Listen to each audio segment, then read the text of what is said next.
I'm Scholar D, and this is Warpaint Studios.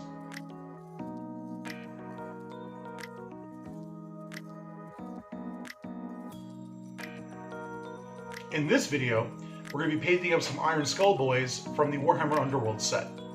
Now to do this, we're going to do a form of speed painting called slap chop. Now slap chop has been around for a very long time, but the term slap chop is rather new to the painting community. We're going to take a look at that whole process of how slap chop is done, and we're going to show you what great quality we can get from that for tabletop quality pieces that you would be proud of on any wargaming table. Let's get started. We're going to start off with Dawnstone Gray and then work to Titanium White. Now the purpose of the Zenithal highlight is to give us definitions, give us contrast, and give us some sharp distinction with the features on the miniature.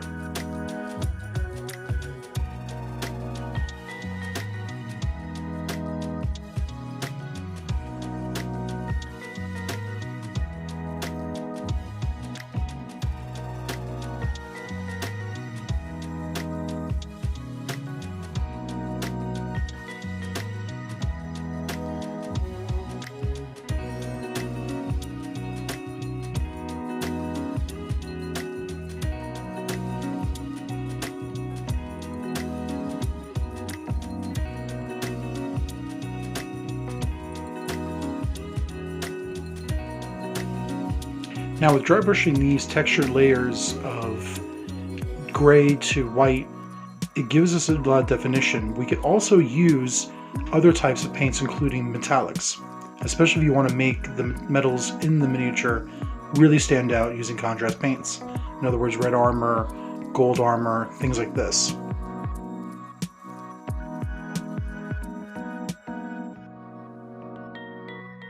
The type of brush I'm using is actually a makeup brush. It's easy to purchase and find large quantities of makeup brushes on Amazon and websites like this. You could also find many brushes at different beauty salons and beauty stores. What's great about these dry brushes is that these brushes were made to apply dry makeup. So the type of bristles they use and the shape they are perfect for this kind of work.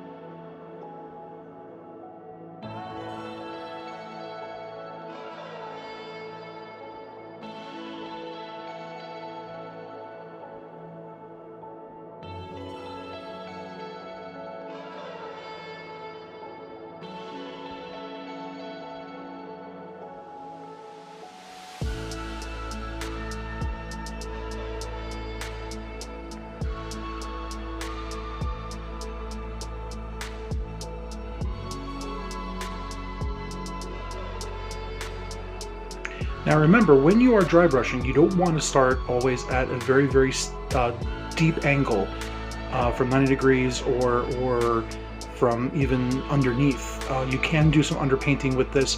You can also go at a higher angle if you want to really keep those shades in those dark areas to really give definition, to give some source of light.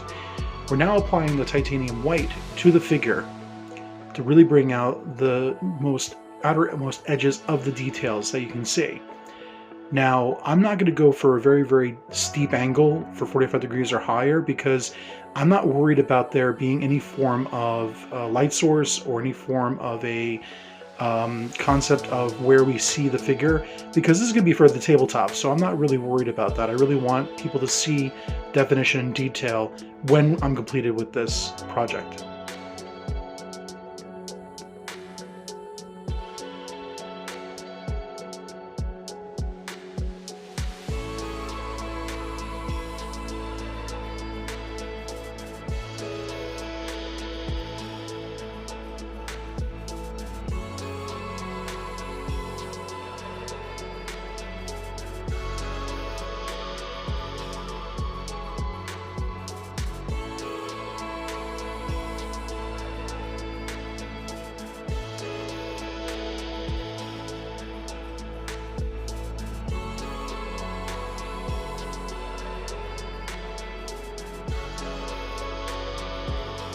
Alright, now that we've completed the Zenithal highlight and we see where the details are and we can see where light is coming from and what area is going to be seen by the naked eye, we're going to start applying our different kinds of acrylic inks and also contrast paints and Scale 75 instant colors.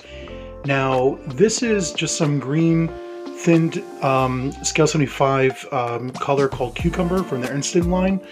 I'm not going to go into detail and show you that because I will be doing orcs later on who have larger areas of skin, so I'll do a video special for orc skin.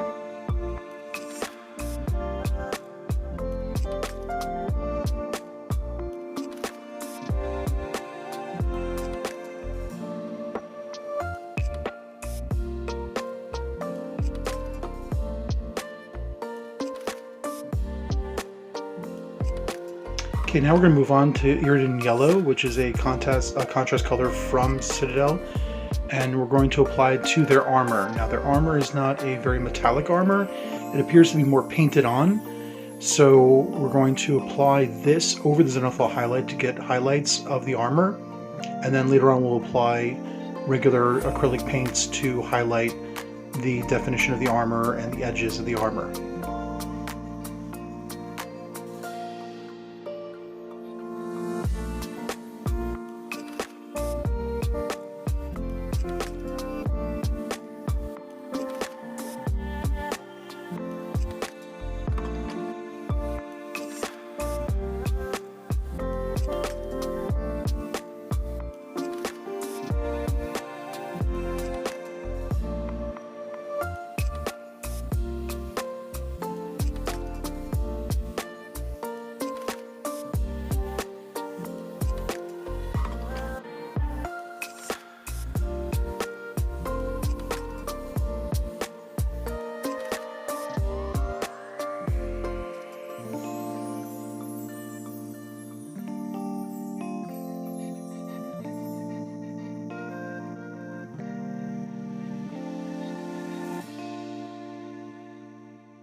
Now, don't get discouraged if you spill over to other areas. That is not a problem, because if your thinned out acrylic paint or your medium or your ink spills over to other edges of other areas of the miniature, you could always go back and reapply the grays and whites, and also you might be able to apply the other color for that area and still not lose the definition, and possibly even create some really happy accidents, as some of our favorite painters like Bob Ross would say.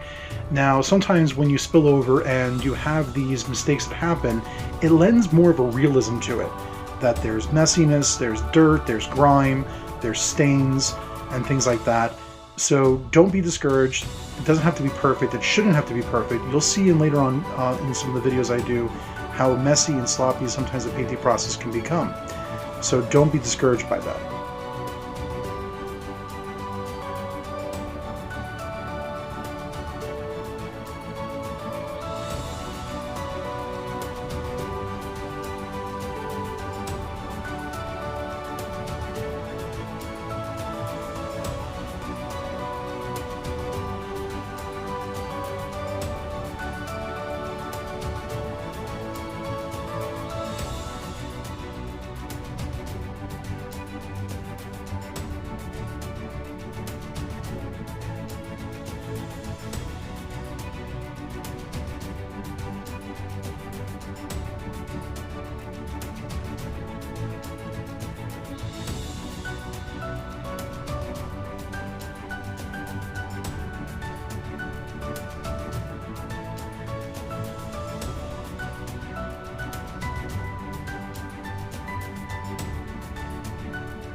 Okay, we're going to switch over to Instant Color Shadow Black. I use this for neutral tones, such as stone or silver or iron.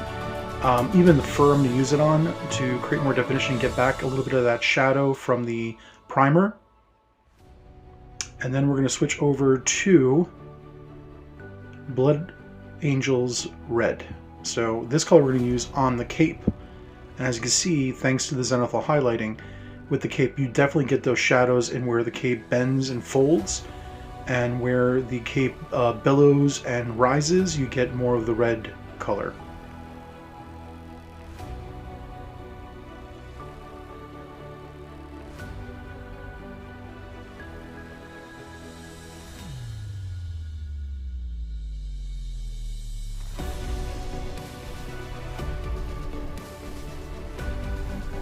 Now, some people ask me, can you mix these types of acrylics? Yes, absolutely. When it comes down to these thinned, less opaque versions of these acrylic paints, ink washes, inks, and things like that, you could absolutely mix them and match them to different kinds of styles and different kinds of colors. They work just as well as regular acrylics, as well as also oils.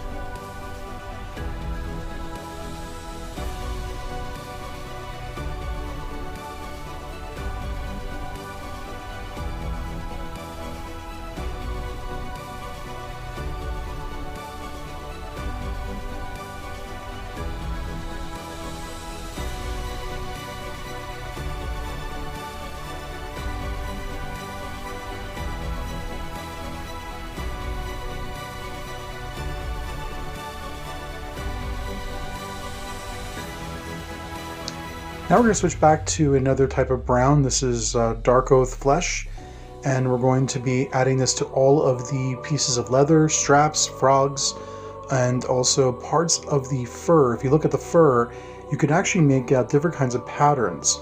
So I decided that I wanted to try to make this look like it was an animal that had maybe two different kinds of colors within its fur, just to add a little bit more realism to it.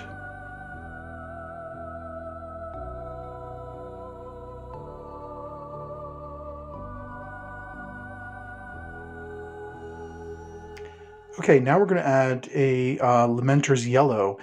I chose this brighter yellow to make a contrast within the weapons, and also some of the other pieces of jewelry and parts of the armor. The original box art for these guys have all the weapons in just silvers and irons, and I felt that that was too monotone. I wanted to try to add a little bit of a break in the eye for when you look at the weapons, so I figured adding some gold or brass or bronze to it would make it look a little bit more realistic, a little bit more casual to the eye. Not to mention the fact that since their armor is yellow, it kind of ties it in nicely with everything else.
Okay, now we're going to switch over to the actual acrylic paints. Now these are two different layers of yellows, two different hues.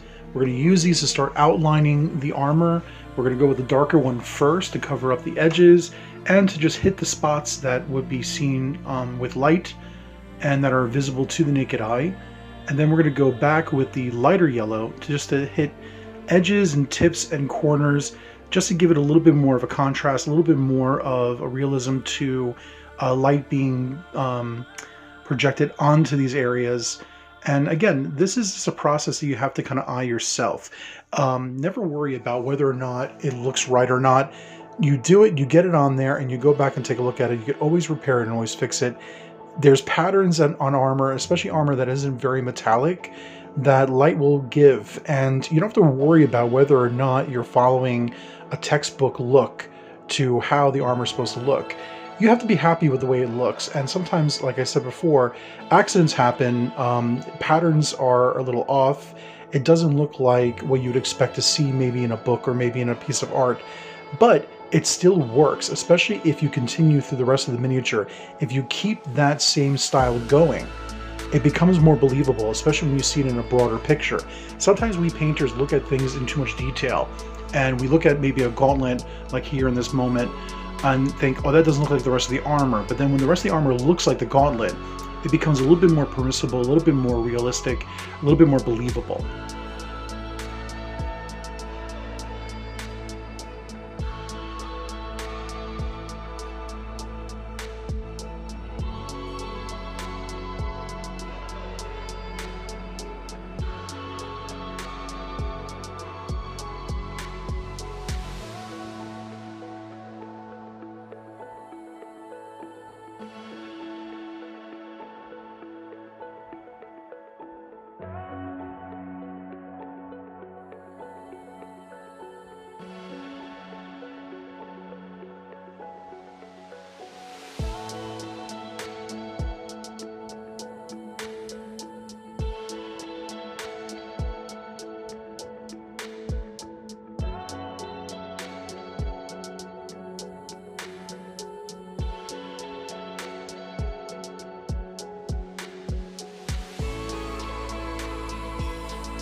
Now, just like with the yellow, we're going to be doing the Refsland red, which is a regular acrylic color from Citadel and Games Workshop, to highlight the bends and the billows of the cape. Now, first we're going to lay this down, and we're going to be a little bit more generous with this color, because you're going to see a highlight we're going to do in a moment using Refsland red and one of the yellows to try to produce a nice warm orange.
Okay, like before, I was saying, you're going to mix these together one for one and to create a warm orange look. And just like before with the red, we're going to go back over some of those areas, but not as generous. We're going to try to hit only the spots that we can see from above and try to add a little bit more of a thinner line to the billows of the cape.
Now we're going to use an acrylic from Vallejo for metallic silver. It's actually an airbrush color, but you can use it very, very well with a brush. It flows beautifully. And what we're going to do is we're going to carefully hit the edges and raised areas just to give a little more definition, just to really give you a contrast between the darker metallics and the darker metals versus the lighter metals and the higher areas raised where the light can hit it and penetrate it. Also, when you line certain areas of the weapons, it gives it more of a definition, gives it more of a realism to it. Now again, don't worry if you hit areas that are flat and you put too much of the silver onto the weapon or onto the armor. We will be going back over with a wash, and we're going to be using an acrylic wash. And then what you could do is, through several layers of that wash, allowing it to dry over time, you can actually remove some of the areas that were mistakes or blend it nicely into the shadows where it will look more like this was intended to be done that way.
All right, now finally we're going to add a Nuln Oil shade, which is a wash over areas that we feel that we need to bring back the depth of the shadow and bring back out that darkness from the original base coat and priming.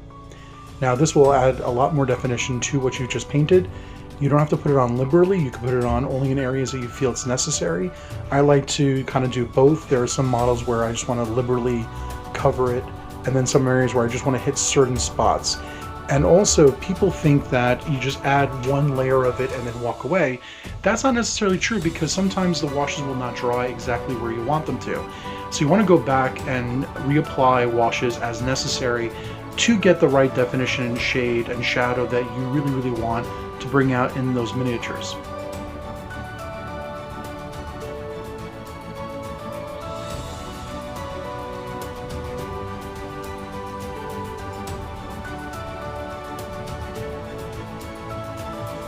Okay, to finish off the miniature, we're going to be painting the rims of the bases.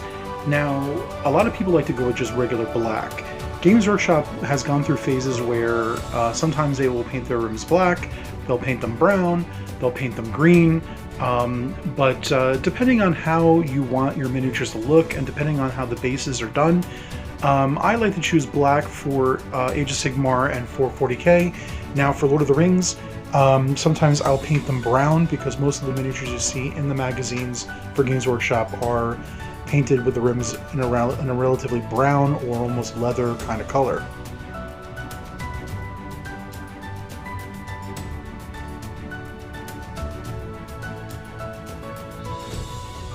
Now finally we're going to go back to that dark brown flesh color to go over the bases. Now I feel that they're going to be standing on something that looks more like mud and dirt. Now the Zenithal highlight that I put onto the ground and the base as well will look through that brown contrast paint and allow me to still keep a definition of the difference between some of the dry mud versus some of the wetter, more darker, deeper mud. And I'm trying to go carefully around the stones to make sure that I don't hit those, to keep that definition of the stones still being in that grayish color. And again, if you spill over a little bit, it's fine, because some of these stones will have residue and leftover muck from the ground or from dust. Okay, so that about covers it and finishes our miniatures. These are now ready for the table. And now we get ready for our big reveal.